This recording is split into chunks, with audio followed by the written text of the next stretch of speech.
मनचाहे लक्ष्य कैसे पाएं? सफलता के 25 सूत्र बाई जैक कैनफील्ड। सिद्धांत 22। अपनी बेतरतीबी और गंदगी और अधूरे काम की भरपाई कीजिए।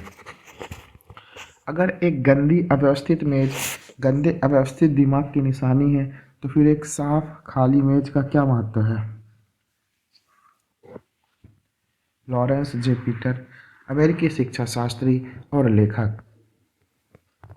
समापन का चक्र। निर्णय करो, योजना बनाओ, शुरू करो, जारी रखो, समाप्त करो, पूरा करो, फिर निर्णय करो। यह है समापन का चक्र। ऊपर दिए गए चित्र पर नज़र डालिए। इसे आप समापन का चक्र कह सकते हैं। किसी भी काम में सफलता के लिए इनमें से हर कदम निर्णय करो, योजना बनाओ, शुरू करो, जारी करो, समाप्त करो, पूरा करो जरूरी होता है इच्छित परिणाम प्राप्त करने के लिए, पूरा करने के लिए। लेकिन हम में से कितने ही कभी समाप्त नहीं करते। हम सारा रास्ता तय करके अंतिम चरण तक पहुंचते हैं, लेकिन एक आखिरी चीज़ अधूरी छोड़ देते हैं। क्या आपके जीवन में ऐसे क्षेत्र हैं जहां आपने परियोजनाओं को अधूरा छोड़ दिया है, या आप लोगों के से समापन करने में विफल रहे? जब आप अतीत को पूरा नहीं करते, आप वर्तमान को पूरी तरह अपनाने के लिए मुक्त नहीं हो जाते। काम पूरा करने में विफलता आपको सावधानी के महत्वपूर्ण तत्वों से वंचित करती है। अब आप कोई काम शुरू करें या कोई समझौता करें या किसी को पहचानें जो आपको करना चाहिए, तो वह आपके वर्तमान स्मृति कोश में चला जाता है और जिसे मैं सावधानी के तत्व कहता हूँ वह बन जाता है। हम एक ही समय में गिनी चुनी बातों पर ध्यान दे पाते हैं और आपके करने योग्य कामों की सूची में हर वादा, अनुबंध या काम वर्तमान कार्यों को पूरा करने और आपके जीवन में नए अवसरों और समृद्धि को लाने के लिए पहले से कम ऐसे तत्वों को खाली छोड़ता है। तो लोग काम पूरा क्यों नहीं करते? अक्सर अधूरे काम हमारी ज़िंदगी में उन क्षेत्रों का प्रतिनिधित्व करते हैं जहां हम स्पष्ट नहीं हैं, या जहां हमारी भावनात्मक या मनोवैज्ञानिक रुकावटें आड़े आ रही हैं। मिसाल के लिए, आपके पास ढेर सारी फरमाइशें, परियोजनाएं और कार्य और दूसरी बातें हों जिन्हें आप दरअसल में ना कहना चाहते हैं, लेकिन आप डरते हैं कि लोग आपको बुरा आदमी ना समझें। लिहाजा आप ना कहने से बचने के लिए जवाब देना टालते रहते हैं। इस बीच वे पर्चियां और कागज के ढेर बढ़ते चले जाते हैं और आपका ध्यान बटाते रहते हैं। ऐसी परिस्थितियां भी हो सकती हैं जिनमें आपको ऐसे फैसले करने हों जो मुश्किल या असुविधाजनक हों।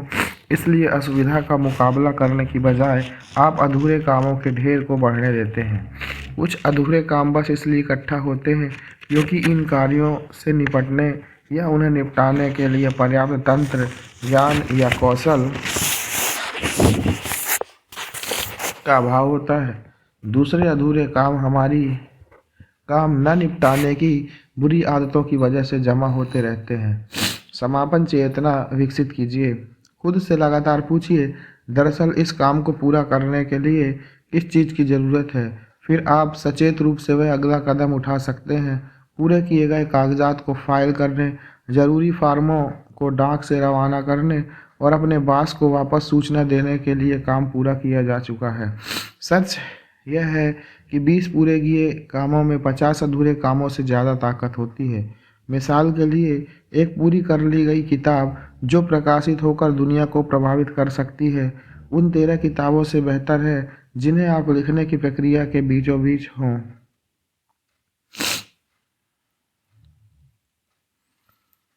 15 काम शुरू करने की बजाय जो अधूरे रह जाएं और जो घर में ज़्यादा जगह घेर लें, आपके लिए बेहतर होता अगर आप महज 3 काम शुरू करते और उन्हें पूरा कर देते। काम पूरा करने के 4 शब्द। करने योग्य कामों को से निपटने का तरीका यह है कि जिसे हम सब ने समय प्रबंधन पाठ्यक्रमों में देखा है: करो, सौंपो, विलंब करो या छोड़ दो। जब आप कोई कागज उठाएं तो हाथ के हाथ तय करें कि आप अभी उसका कुछ करेंगे भी या नहीं। अगर नहीं तो उसे छोड़ दें। अगर 10 मिनट में उसका निपटारा कर सकें तो फ़ौरन उसे हाथ में लें। अगर आप हर हाल में खुद ही करना चाहें लेकिन आपको पता हो कि उसमें देर लगेगी तो उसे बाद में करने वाले कामों के फ़ोल्डर में फ़ाइल करके उसे करने में विलम्ब कर दें। अगर आप उसे खुद न कर सकें या उसके लिए समय न निकालना चाहें तो फिर किसी दूसरे व्यक्ति को सौंप दें जिस पर आपको भरोसा है कि वह उस काम को पूरा कर देगा। यह पक्का कर लें कि जब वह व्यक्ति काम पूरा कर ले तो आपको खबर कर दे जिससे आपको महसूस हो जाए कि वह पूरा हो गया है। किसी नई चीज़ के लिए जगह बनाना। व्यावसायिक क्षेत्र के अधूरे छूटे कामों के अलावा ज़्यादातर घरेलू मोर्चे भी ज़रूरत से ज़्यादा बेतरतीबी और अस्त व्यस्तता, कागज पत्र, घिसे पुराने कपड़ों, इस्तेमाल ना किए गए खिलौनों, भुला दी गई निजी चीज़ों और बेहद बेज़रूरत चीज़ों के बोझ से कराहते रहते हैं। अमेरिका में एक लघु भंडार उद्योग गृहस्थों और छोटे व्यापारियों की मदद के लिए पैदा हो गया है ताकि वह सब को संजोकर रख दे जिससे वे अपने अपने घरों या दफ्तरों में नहीं रख पाते। लेकिन क्या हमें सचमुच इन चीज़ों की ज़रूरत है? निश्चय ही नहीं। सावधानी के तत्वों को मुक्त करने का एक तरीका है अपनी जिंदगी और काम के परिवेश को इस उथल पुथल वाले मानसिक बोझ से मुक्त करना। जब आप पुराने धुराने को बाहर निकाल कर साफ सफाई करते हैं तो आप नई चीज़ों के लिए जगह भी बना देते हैं। मिसाल के लिए अपने कपड़ों की अलमारी पर नज़र डालिए। अगर आपके पास ऐसी अलमारी है जिसके भीतर आप एक भी चीज़ नहीं रख सकते, जहां आपको एक कमीज या पतलून या लिबास निकालने के लिए जद्दोजहद करनी पड़ती है, तो यह एक कारण हो सकता है कि आपके पास और नए कपड़े क्यों नहीं हैं, उन्हें रखने की जगह ही कहाँ है। अगर आपने कोई कपड़ा 6 महीने से नहीं पहना और वह कोई मौसमी या विशेष अवसर वाली पोशाक नहीं है जैसे इवनिंग गाउन या कोई जैकेट, तो उससे छुट्टी पाइए। अगर आप ज़िंदगी में कोई नई चीज़ लाना चाहते हैं तो आपको उसके लिए जगह बनानी होगी। मेरा मतलब है मानसिक रूप से भी और भौतिक रूप से भी। अगर अगर आप अपने जीवन में एक नया पुरुष चाहती हैं तो आपको उस आखिरी पुरुष को जाने देना, माफ़ करना और भूल जाना होगा जिससे आपने 5 साल पहले संबंध तोड़कर मिलना जुलना बंद कर दिया। क्योंकि अगर आप ऐसा नहीं करती तो उस नए व्यक्ति को यही अनकहा संदेश मिलेगा कि यह औरत किसी से जुड़ी हुई है, इसने अभी भी उसे जाने नहीं दिया है। मेरे अच्छे दोस्त मार्टिन रट ने एक बार मुझे बताया कि जब भी वह कभी नया धंधा या काम लाना चाहता है तो वह खूब अच्छी तरह अपना दफ्तर, घर, कार और गैराज साफ करता है। हर बार जब वह ऐसा करता है तो उसे ऐसे लोगों से फ़ोन और पत्र मिलने लगते हैं जो उसके साथ काम करना चाहते हैं। दूसरों का अनुभव है कि मौसमी सफाई करने से उन्हें समस्याओं, चुनौतियों, अवसरों और संबंधों पर नई स्पष्टता हासिल होती है।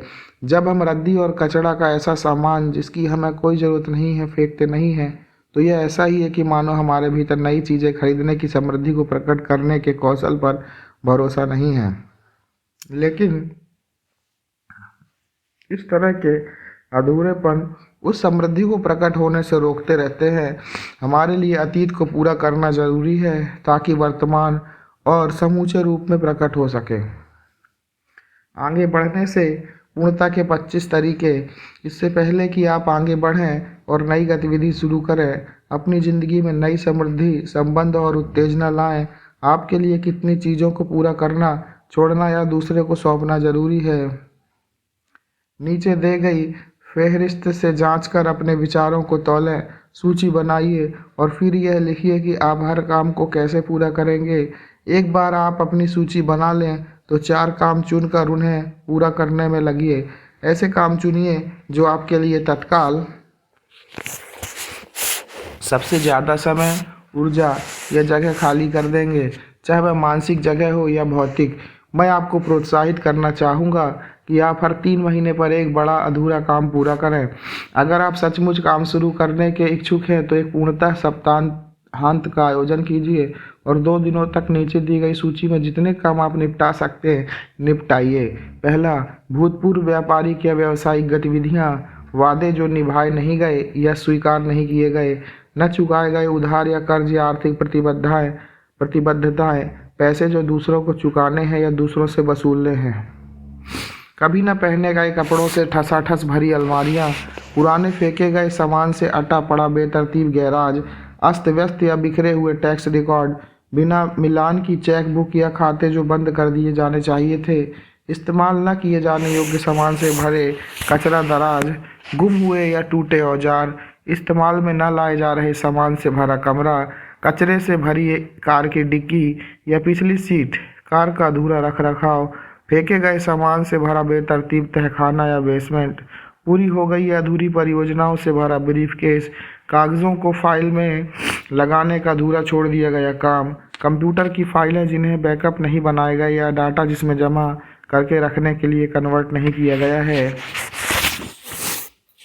17वां, बेतरतीब या बिखरे हुए सामान से भरी मेज, 18वां, एल्बम में न लगाए गए पारिवारिक चित्र, सुधारने या इस्त्री करने के इकट्ठा किए गए कपड़े या मरम्मत करने अथवा फेंकने योग्य दूसरी चीज़ें, टाल दिया गया घरेलू रखरखाव, 21वां, अनकही नाराजगी या अनकही सराहना वाले व्यक्तिगत संबंध, लोग जिन्हें माफ़ करना अब जरूरी है।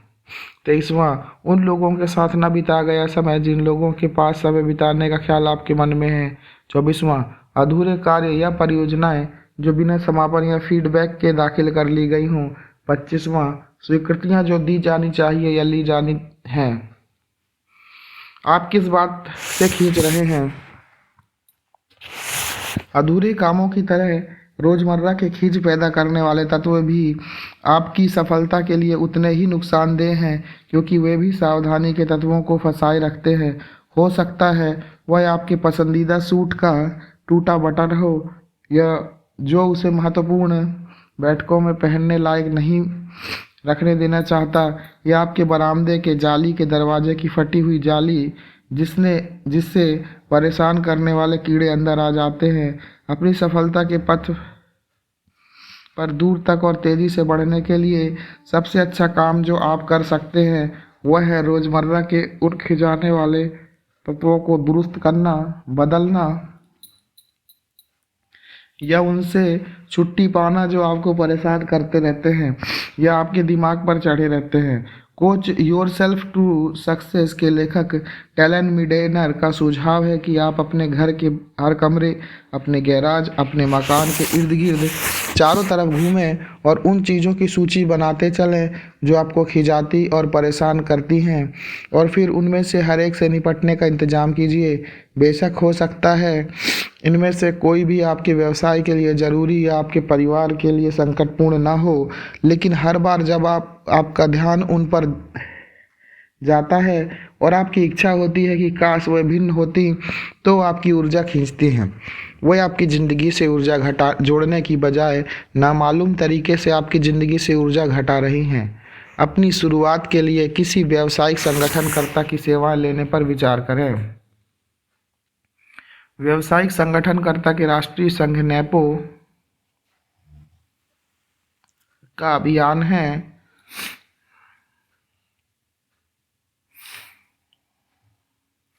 आपकी ज़िंदगी की बेतरतीबी को दूर करके ऐसे तंत्र सिस्टम विकसित करने में आपकी मदद करना जो यह सुनिश्चित करे कि स्थितियां अब वैसी ही बनी रहें। संभव है आपको ऐसे आदमी की जरूरत पड़े जो तटस्थ निगाहों से आपके संबंधों, लगावों, परिचय के दायरों और आशंकाओं के परे देख सके और ऐसे ढंग से निरपेक्ष रह सके जिस तरह आप नहीं रह पाते। इसके अलावा संघ के सदस्य चीज़ों को कार्यकुशल और आसान बनाने में माहिर हैं, यही उनका व्यवसाय है। जितना आप कई व्यावसायिक भोजों पर खर्च करते हैं, लगभग उतनी ही कीमत पर आप एक स्थानीय क्षेत्र से एक संगठनकर्ता को एक दिन के काम के लिए भाड़े पर बुला सकते हैं। इसके अलावा आप लोगों को भाड़े अपने घर की सफाई करने के लिए रख सकते हैं। साथ ही उन तमाम छोटी छोटी परेशानियों को दूर करने, रखरखाव के काम निपटाने और दूसरे कार्य करने के लिए जिन्हें या तो आप करना चाहते हो या फिर जिन्हें करने लायक कौशल आप में नहीं है। अगर आपकी आर्थिक स्थिति व्यावसायिक संगठनकर्ता के खर्च की इजाज़त नहीं देती तो आप किसी दोस्त की मदद ले सकते हैं। पास पड़ोस के किसी किशोर या मोहल्ले के किसी घर पर रहने वाले माँ को बुलाया जा सकता है। आप कैसे करें किस्म के आदि पुस्तकों में से कोई एक भी पढ़ सकते हैं और परेशानियों को खुद ही सुलझाने का प्रयास कर सकते हैं। बस इतना याद रखिए कि आपको सब कुछ तुरंत फुरंत करके निपटाने की ज़रूरत नहीं। हर महीने एक एक चुनिए। जैसे आपके अधूरे कामों की सफाई और निपटारा आपके सफल भविष्य के लिए ज़रूरी है, ठीक वैसे ही वस्तुतः आपके पास अपनी ज़िंदगी की बेतरतीबी को सहते चले जाने के लिए और कोई बहाना नहीं है।